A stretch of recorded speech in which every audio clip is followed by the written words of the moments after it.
Have you ever had that feeling? You don't know where it's going, you don't know what's happening, your startup is going to go boom or bust? How to deal with this future uncertainty. Coming up now. Hi, I'm Oliver and welcome back to the channel Ask Me Startup, where we talk about startups, small businesses, and the world that surrounds them. If you're new here, please consider subscribing and pushing the notification bell so YouTube lets you know whenever we're uploading new content.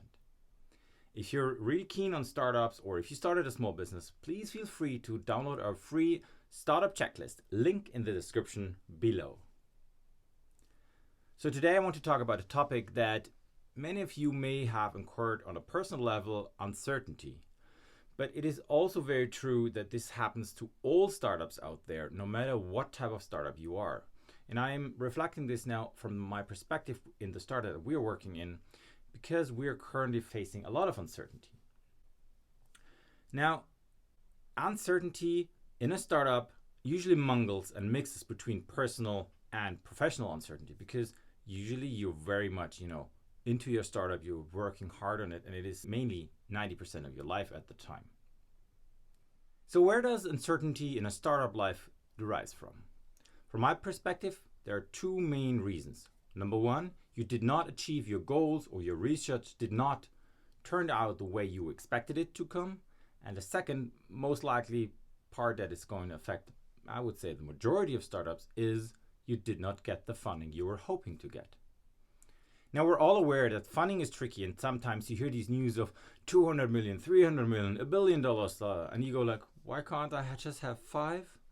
And this is true in reality for most of them. Sometimes people or the VCs face the FOMO, the fear of missing out, because they're too late, because they have missed out so many other opportunities. Then they spend up an incredible amount on startups where you think, wait a minute, does that really make sense? But that's not the point. The point is, how do you deal with the uncertainty of you and your startup not knowing whether you're going to survive the next 3, 6, 12 months or not?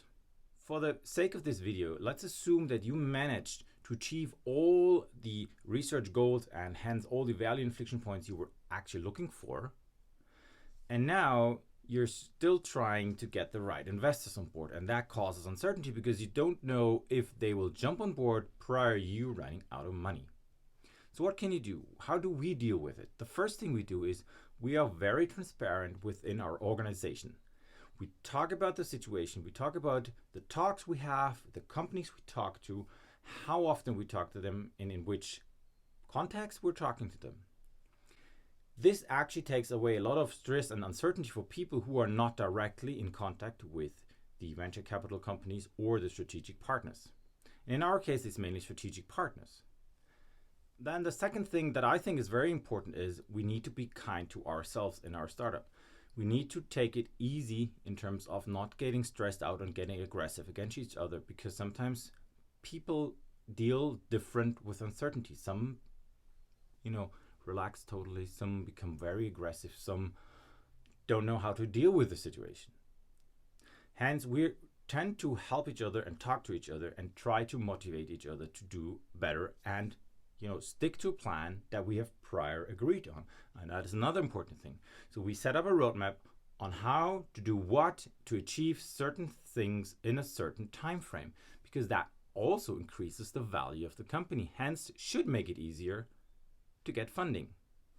The next thing we do in our company is also very important, because even though we are very transparent on whom we are calling, what are the expected returns of those calls, etc., we do not talk in all details to everyone, because what we want is that everybody is focusing on his or her task to the best of their abilities. I do not want their mind to be distracted on company XYZ, jumped off because of whatever XYZ reason. We're actually very much interested in everybody's capabilities to perform to their best. And that is achieved partially by not telling them every detail that is discussed with external sources. But of course, that doesn't mean that we're hiding it, because if we see patterns, we will communicate them clearly and then find a countermeasure to it.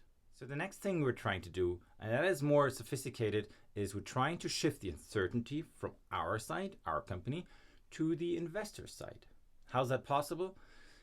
You try to get two competing investors doing their due diligence at the same time, letting each other know that you're talking to other people as well. Now, this isn't unfair in any way, because we're trying to get a good strategic fit and a good partner who's helping the idea, the company, to go to the next level.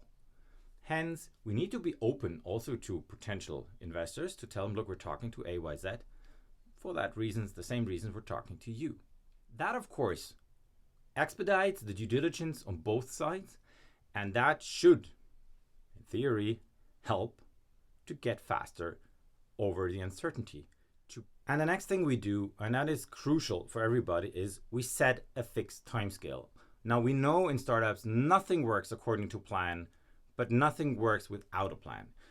We need to come up with some time in the future where we're going to execute our plan B, C, or D. And that is irrespective if potentially plan A will still happen, just maybe with a delay. If you don't do that, you will run out of cash, guaranteed. And the final tweak, how we deal with the uncertainty, is we have taken on more board and advisory members.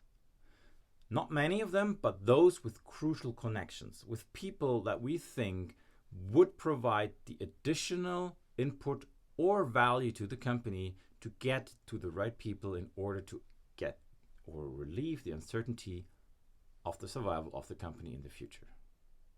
All right, everybody. So what were your biggest parts in uncertainty? How do you deal with uncertainty? Just drop a comment down below. If you made it that far in the video, please subscribe and push the notification bell. And I'm going to see you next time.